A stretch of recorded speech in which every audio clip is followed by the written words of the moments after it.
Caros amigos, caras amigas, que Jesus nos abençoe e nos inspire nesse momento.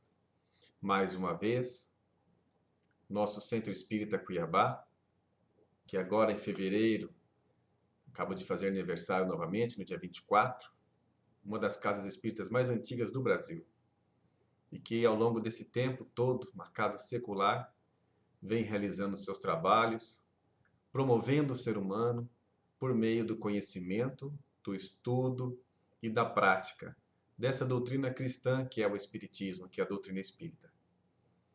E como nós fazemos de costume, como se nós estivéssemos na casa espírita, nós iniciamos as reuniões com a leitura de uma mensagem, pedimos a proteção divina por uma prece e passamos para a exposição a respeito do assunto do dia. Então vamos pegar aqui um livro.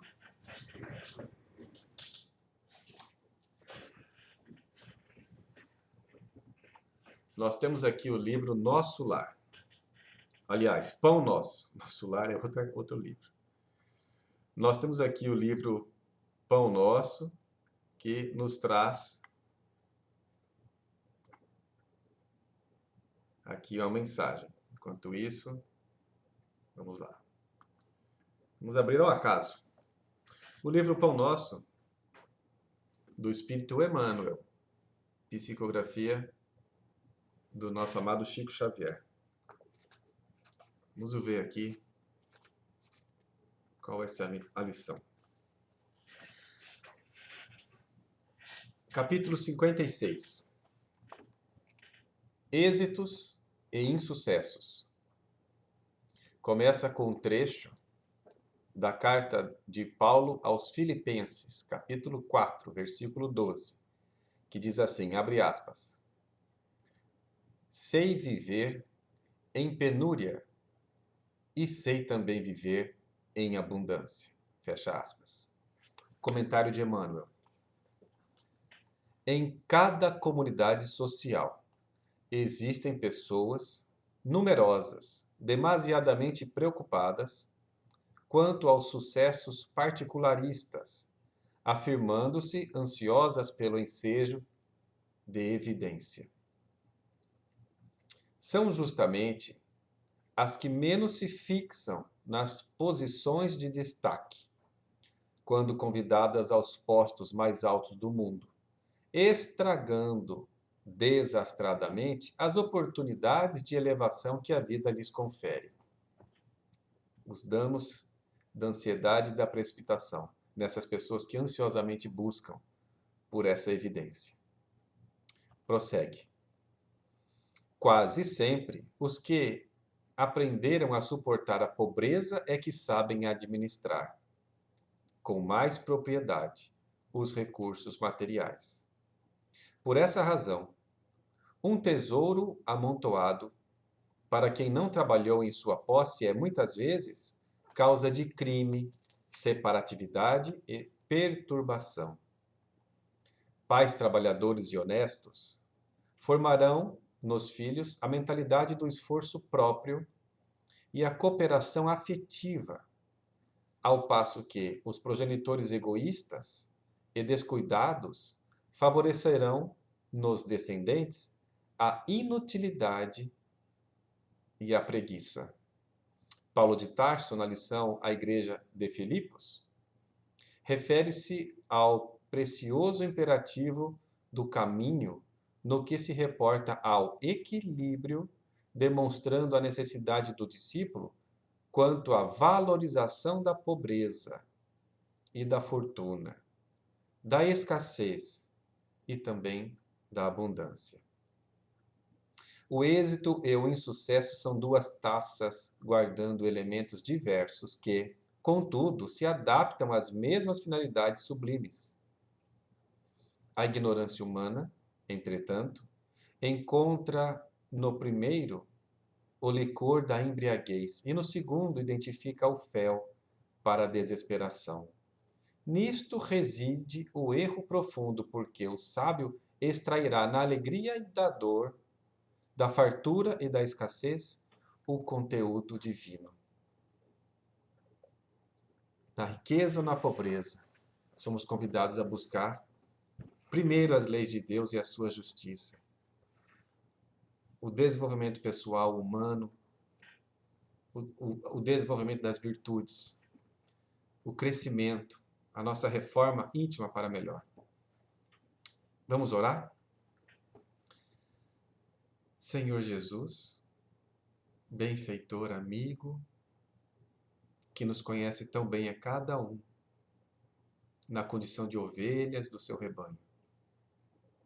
Pedimos, Senhor, que nesse momento nos inspire e abençoe todas as pessoas que, por algum motivo ou outro, entrarem em contato com estas reflexões que faremos nesse momento.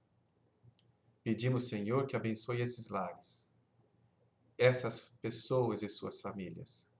Mas também pedimos neste momento que possamos, além de estarmos aqui refletindo, também estarmos vibrando positivamente para tantas almas recém-desencarnadas por conta da Covid-19, mas também por conta de tanta violência que ainda impera em nosso mundo. Que os benfeitores espirituais possam, nesses instantes em que estivermos aqui vibrando, refletindo, falando ou ouvindo, que os bons espíritos possam se utilizar de nós, das nossas energias, para auxiliar nesses trabalhos aos nossos irmãos mais necessitados. Abençoa-nos a todos, Senhor, que assim seja. Então, amigos, nós trouxemos aqui para as nossas reflexões um assunto que nos chamou a atenção nos últimos dias. A pedido do Centro Espírita Cuiabá, algum tempo atrás, alguns meses atrás, nós abordávamos numas de nossas reflexões aqui, por este meio virtual que estamos utilizando nesse período de pandemia, refletimos sobre as armas, a questão das armas, o armamento, o direito das pessoas portarem armas, possuírem armas e andarem com essas armas. Neste mundo de tanta violência, obviamente que nós somos a favor da paz. A doutrina espírita, enquanto a busca de se viver o cristianismo primitivo, redivivo, não poderia compactuar com esta procura que alguns setores da sociedade ou muitas pessoas do nosso meio têm de buscar o direito de regularmente, normalmente, como se fosse algo natural, andarem armados.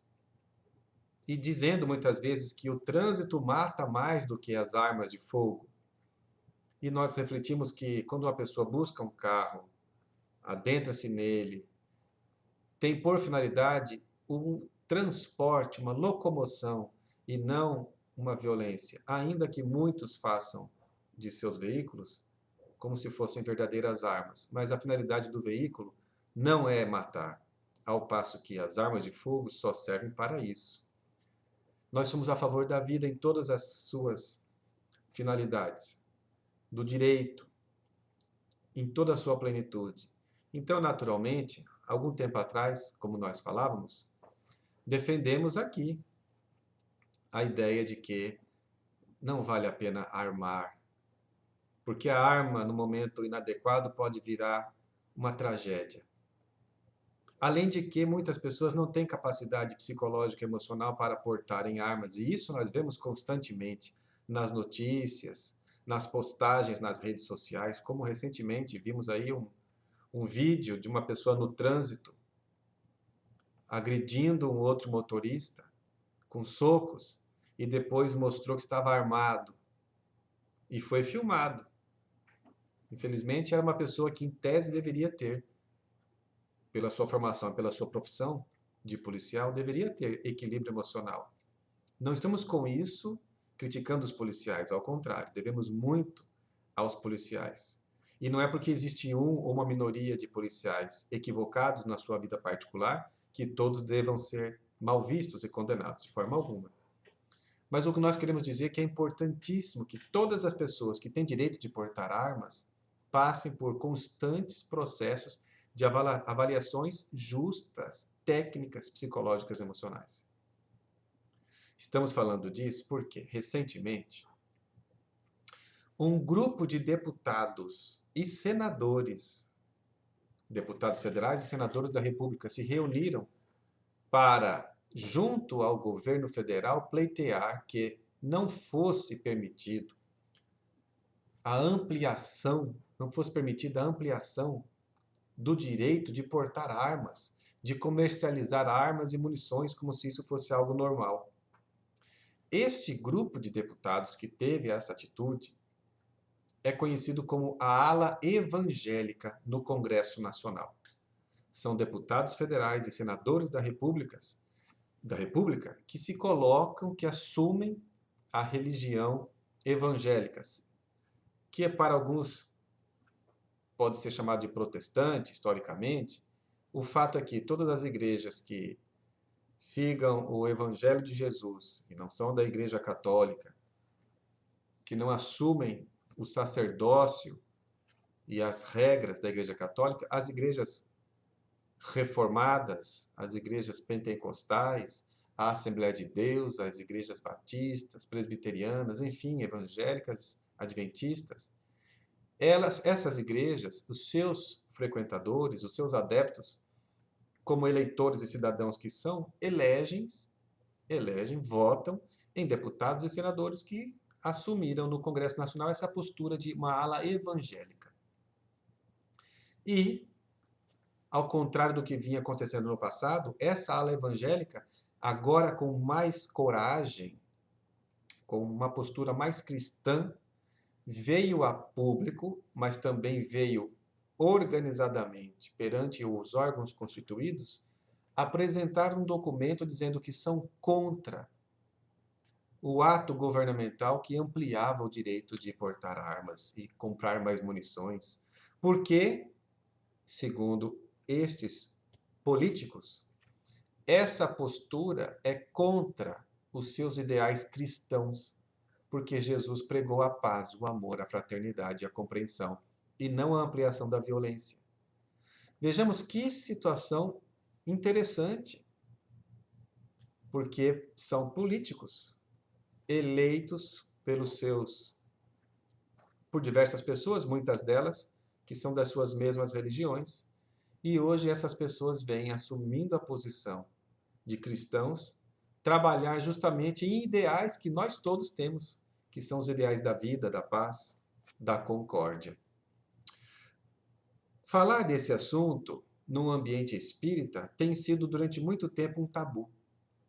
Assim como até pouco tempo foi também falar sobre sexo no centro espírita. Oh, mas vai falar de sexo? Como não vamos falar de sexo? Se nós nascemos num corpo é porque nossos pais mantiveram relação sexual. Se os casais vivem bem em equilíbrio é porque têm uma vida sexual equilibrada. Ou se decidiram viver em abstinência, que é uma exceção da exceção, e para que assim pudesse viver em paz, de acordo com a sua ecologia doméstica, também tem a ver com sexo.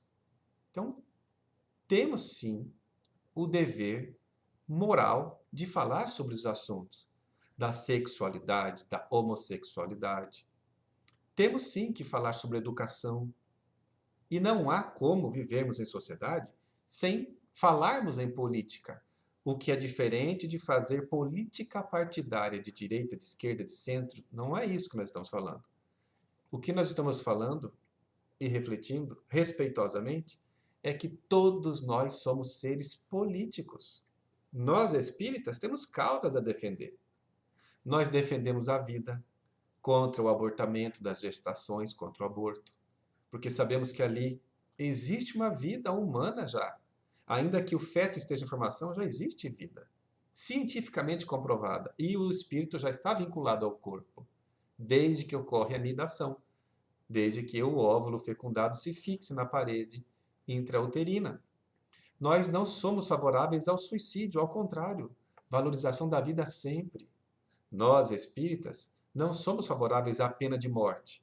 Não acreditamos que uma autoridade policial, judiciária, possa condenar alguém a, nesta reencarnação, ter a sua reencarnação interrompida por um erro gravíssimo que tenha cometido, porque pensamos que as pessoas estão reencarnadas para acertar ou para errar, na alegria ou na tristeza, mas sempre aprendendo e reparando. Vida sempre. São causas que nós, cristãos espíritas, assumimos. Nós somos a favor, politicamente, da fraternidade, da igualdade racial, da igualdade de direitos e de oportunidades entre homens e mulheres, dos benefícios que têm que ser trazidos para os idosos, da possibilidade do dever de educação para as crianças. São causas que o Espiritismo defende. Então, nós, como espíritas, não devemos ter esse tabu de evitar falar sobre política. O que nós não fazemos e nem falamos é sobre política partidária, porque somos políticos onde quer que estejamos. Sobre, não somente votando nas eleições, mas, por exemplo, se nós moramos num condomínio, decisões são tomadas. Isso é político. Se nós elegemos um presidente do Centro Espírita, um tesoureiro do Centro Espírita, formam-se então uma diretoria, é um ato político. Então a política existe para o mal ou para o bem? Sim, porque ela é neutra, mas o que nós fazemos da nossa atitude política é que faz com que ela possa ser boa ou perniciosa. Conversávamos há pouco tempo com um amigo, José Geraldo. José Geraldo Melhorança, nosso amigão, que nós nos encontrávamos os sábados no Centro Espírita Cuiabá, no período pré-pandemia. E agora mais virtualmente. Falávamos sobre política, porque temos profissões nas quais lidamos com o meio político constantemente. Meio governamental, melhor dizendo. E ele me dizia que quantos bons espíritas foram bons políticos já. E contou alguns exemplos que ele se lembrava. Falou de Bittencourt Sampaio. Bittencourt Sampaio foi um dos primeiros espíritas do mundo e estava aqui, reencarnado no Brasil, fundador de centro espírita, inclusive de grupo de estudo Deus, Cristo e Caridade, que depois se tornou o grupo Ismael, que ainda hoje funciona na Federação Espírita Brasileira. Foi um espírita atuante, trabalhador de centro espírita, médium, receitista, porque naquela época recebia as mensagens espirituais e receitava os medicamentos para as pessoas carentes comprarem, medicamentos homeopáticos. Era comum que os centros espíritas realizassem essas atividades naquele tempo. E Bittencourt Sampaio foi político também, exerceu cargos eletivos, inclusive de presidente de província do Espírito Santo, que seria mais ou menos hoje como se fosse o governador do estado. Depois regressou para suas atividades de parlamentar. Enfim, pelo conhecimento humanista, foi bom político. Pelo conhecimento espírita também. E como bom político, foi bom espírita. E vice-versa. E nós nos recordamos também de uma situação que Divaldo Franco narra a respeito de uma pessoa que era seu amigo. Foi vereador, deputado, senador e também presidente da União Espírita Mineira, que é o órgão federativo do estado de Minas Gerais. Trata-se de Camilo Rodrigues Chaves, ou Camilo Chaves, como é mais conhecido. Foi político, teve boa atuação política. Claro que passou por provas, expiações, como qualquer pessoa passa em qualquer setor da sociedade em que se situe e se movimente. Mas deixou sua marca positiva no espiritismo e na política. Assim como Bittencourt Sampaio, que deixou também muitos escritos e obras, aliás, Bittencourt Sampaio, peço licença para dizer, é autor de uma música, também em parceria com Carlos Gomes, que até é uma música, é a música que meu pai mais cantava. Meu pai é desencarnado, peço licença para falar do meu pai, desencarnado já.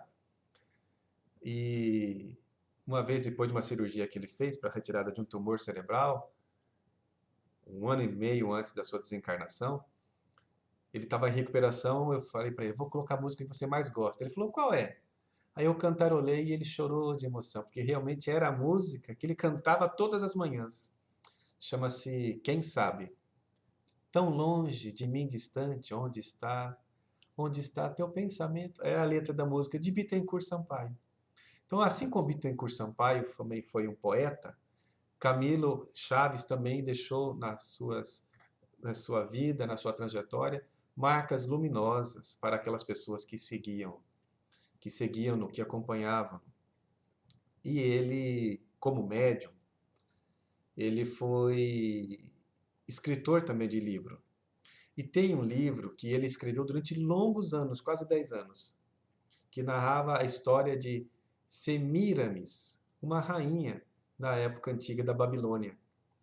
Trabalhou longamente neste livro, escreveu a história, mas quando o livro estava sendo publicado e lançado em São Paulo, ele estava desencarnando em Belo Horizonte, Minas Gerais, onde ele morava. Não pôde ver o lançamento do seu próprio livro, que trabalhou tantos anos. Por que será que isso aconteceu? Certamente porque era uma prova para ele também não ver aquele livro sendo publicado, que ele trabalhou tantos anos naquele projeto. Ele desencarnou. E quem conta essa história é Divaldo Franco, ele fala nas palestras sobre isso, que era muito amigo de Camilo Chaves. E um dia, Camilo Chaves, espírito já desencarnado, apareceu para Divaldo Franco e eles dialogaram. E o Divaldo Franco diz que era costume dele, quando um espírito amigo se apresentava, além de conversar sobre os assuntos naturais, ele perguntava sempre como é que foi o seu despertar espiritual. Como foi abrir os olhos na erraticidade. E o Camilo Chaves disse que foi recebido pelos familiares, foi bem acolhido, mas teve um carinho especial do Dr. Adolfo Bezerra de Menezes Cavalcante, o bondoso Dr. Bezerra, como nós espíritos chamamos normalmente. E, adaptando-se à nova vida no mundo espiritual, Camilo tinha dentro dele uma certa angústia, que não entendia muito bem por quê.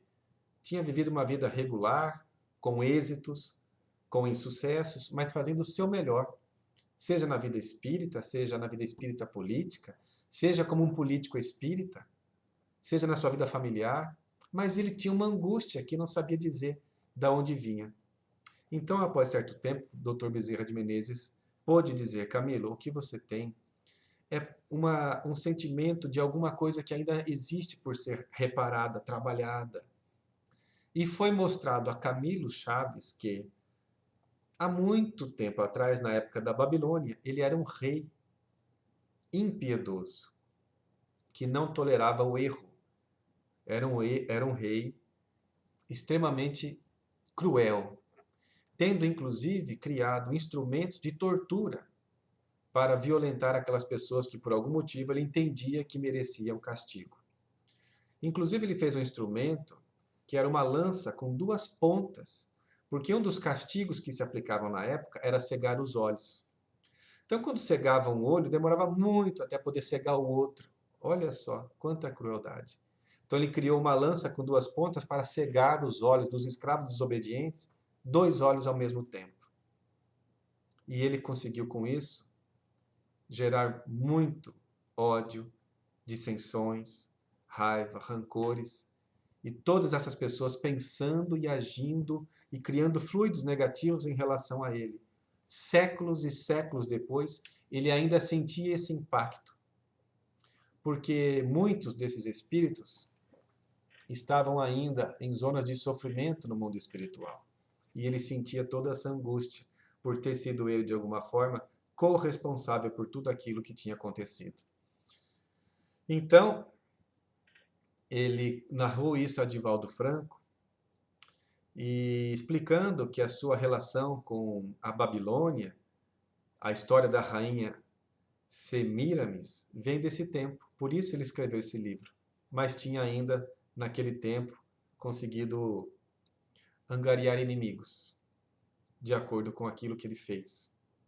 E esses inimigos, pensando, vibrando, com ódio ainda, com raiva, muitos sem noção de tempo e de inteligência, necessitavam de apoio, de carinho, de atenção, de acolhimento.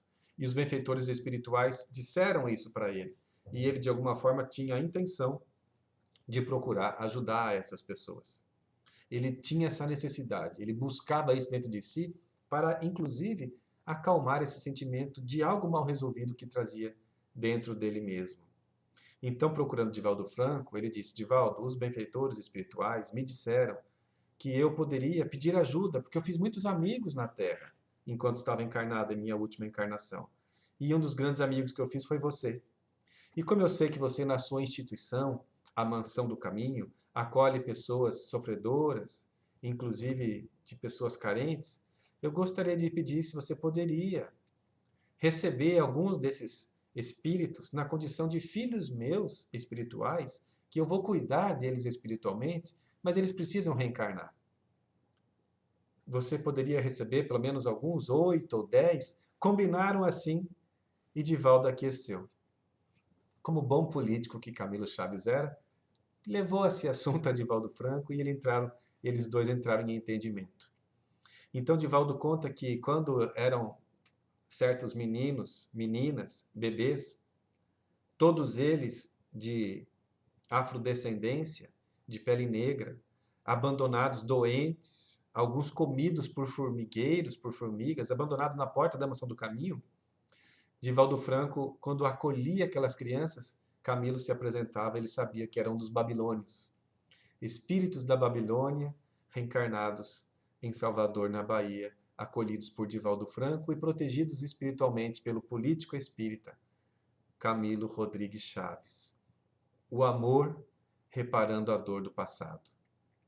Então vejamos quanta coisa é possível fazer com amor no coração. E quantas pessoas do bem, quando ocupam funções de relevância, de interesse social, interesse público, conseguem fazer o bem, estando na terra ou na erraticidade. Como é importante que nós tenhamos bons governantes do bem, como é importante que nós tenhamos bons empresários, bons professores, bons garis, bons médicos, bons dentistas. E quanto mais as pessoas forem evangelizadas, mais políticos cristãos, mais bancários cristãos, mais comerciantes espíritas ou evangélicos, muito mais amor nós teremos na terra.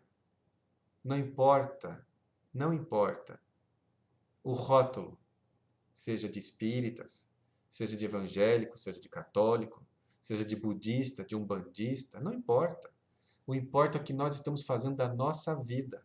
Agora, se nós, agora é diferente, mas se nós temos o conhecimento do Evangelho de Jesus, mais responsabilidade nós temos de escolher bons representantes, mas também de nos colocarmos à disposição, de sermos os trabalhadores do centro espírita, os trabalhadores do posto de assistência. Isso é um ato político do bem. Que nós sejamos as pessoas que queremos participar dos conselhos, Conselho da Educação, Conselho da Saúde, Conselho da Assistência Social, tanto que o espírita pode fazer, tanto que o cristão pode fazer e contribuir pelo conteúdo que ele já tem. Vai guardar só para ele? Ou vai querer também multiplicar isso como testemunha, como carta viva do Evangelho? Então, nós já temos muitas pessoas conhecedoras do Evangelho por aí. Nós temos muitas pessoas que conhecem o Evangelho, a Bíblia, o Alcorão, mas não basta conhecer. Porque conhecer é muito fácil. Abrir um livro, ler uma mensagem é muito interessante. Bom, nos abastece. Mas neste momento em que rumamos para a transição do planeta, rumamos para a regeneração do planeta, já estando em transição, é preciso que nós façamos mais do que isso. É preciso que quando lermos uma mensagem, quando ouvirmos uma palestra, quando assistimos a um filme edificante, quando conversarmos em família, façamos isso com o máximo sentido de ser um cristão naquele momento, buscando aprender o máximo de conhecimento, para que possamos refletir sobre isso. E quando formos dormir à noite, orarmos, para que todo esse aprendizado faça sentido em nossa vida. Pedir a ajuda dos benfeitores para que possamos aprender a apreender, guardar conosco, para que possamos viver isso, multiplicar para com todos o conhecimento evangélico. Não guardar conosco, mas viver de tal forma que se expanda naturalmente. O fato de existirem muitas pessoas conhecedoras do Evangelho não nos dá garantia e certeza de que serão bons cristãos políticos, bons cristãos comerciantes, bons cristãos servidores. Não. Não é a garantia de nada, mas certamente o conhecimento e a busca por viver os ideais cristãos dão mais condição, maiores condições para que nós tenhamos professores mais amorosos, médicos mais humanizados, servidores que participam mais das decisões com espírito de fraternidade e não de competição. O Evangelho tem tudo para ser o condutor da nossa conduta. O Evangelho, inclusive, nesse momento é fundamental para que nós sejamos úteis onde quer que nós estejamos. Isso é ser político. Ah, eu tenho horror nessa palavra político. Pode ter horror, mas não tem jeito, nós somos políticos. Tem uma frase célebre de Bertold Brecht que diz que o pior analfabeto é o analfabeto político. Porque ele não percebe que ele é político onde quer que ele esteja. A política familiar de pai e mãe, a relação interna, a política do casal. A política é onde quer que nós estejamos. O preço da passagem de ônibus é uma decisão política. Nós estamos participando disso ou deixando os outros decidir por nós? O país vizinho nosso, a Argentina, aprovou o aborto. Será que isso pode influenciar o Brasil também? Vamos tratar desse assunto aqui ou não? Se bem que lá os médicos estão se recusando a fazer o aborto, apesar de existir lei para isso. Os médicos que têm o evangelho no seu coração, na sua consciência. Então, quanto mais as pessoas forem evangelizadas, o que significa dizer, quanto mais nós nos auto-evangelizarmos, evangelizarmos-nos, mais falaremos o verbo amar e menos o verbo armar. Mais viveremos com amor, lamentando menos as mortes violentas que ainda existem por conta das armas, sejam as armas de fogo, as armas do trânsito, as armas da violência doméstica. Que possamos continuar fazendo o bem. Isso é a boa política espírita. Contribuindo, opinando, ouvindo com atenção, sendo tolerante para com as diferenças. Podemos até não concordar com a pessoa, mas que bom que ela pode se expressar. E nós também, dando a nossa contribuição onde quer que estejamos. Que possamos contribuir, aprender e somar. Fazendo o bem na nossa reencarnação. Vamos encerrar então? E neste momento,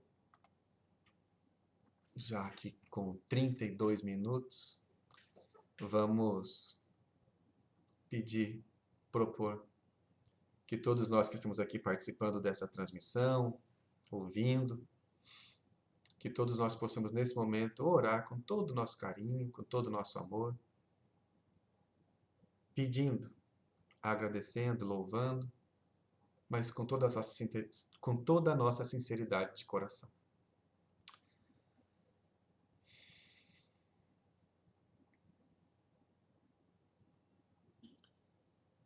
Pai nosso, Deus de amor, de bondade, de justiça, que está em toda parte,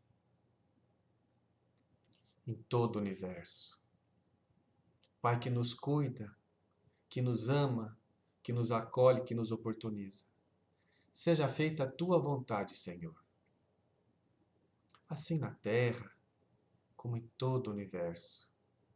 Ajudando-nos, Senhor, a compreender a tua vontade e nos entregando a ela.